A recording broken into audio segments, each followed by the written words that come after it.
Donc dans cette vidéo, on va additionner donc un entier à une fraction et en fait également utiliser les soustractions de fractions.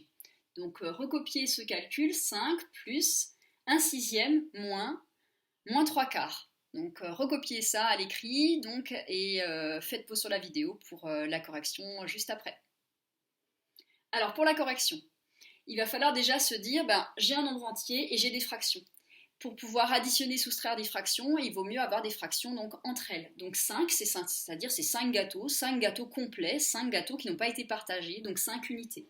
Donc 5 sur 1. Donc ayez toujours ce réflexe-là. Ensuite, on observe aussi quelque chose d'intéressant, c'est que on a ces deux signes moins 3. Et ces deux signes moins 3, il va falloir tout de suite les transformer en plus 3.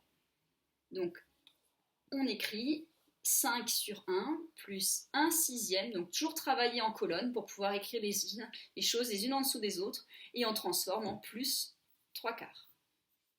Donc là, on a déjà pas mal avancé, on a compris qu'on n'avait pas besoin finalement d'avoir une soustraction, moins 3, plus 3.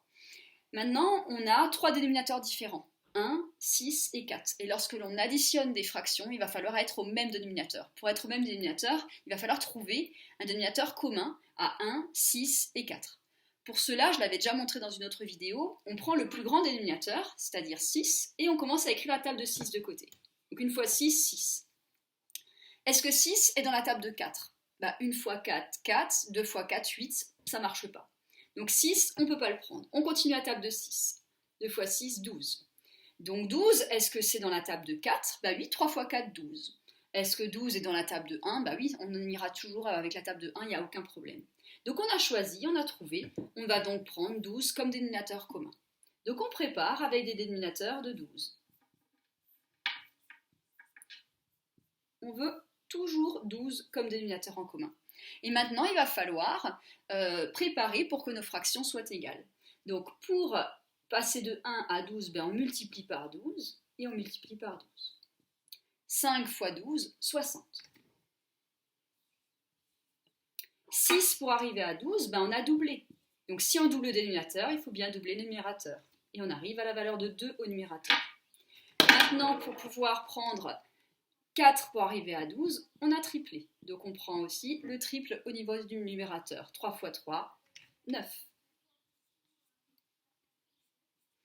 Et maintenant, il va falloir additionner tout au niveau des numérateurs. Donc le dénominateur, c'est bien des douzièmes, ça restera des douzièmes, et le numérateur, donc on est à 69 plus 2, 71. Et 71 sur 12, donc on peut essayer de regarder, 12 c'est un nombre pair, mais 71 n'est pas un nombre pair, 12 est dans la table de 3, mais 71 n'est pas dans la table de 3 parce que 7 plus 1, ça fait 8, et 8 n'est pas dans la table de 3. Donc on va devoir s'arrêter là, on sait que l'on a trouvé une fraction la plus simplifiée possible, qu'on appelle une fraction irréductible.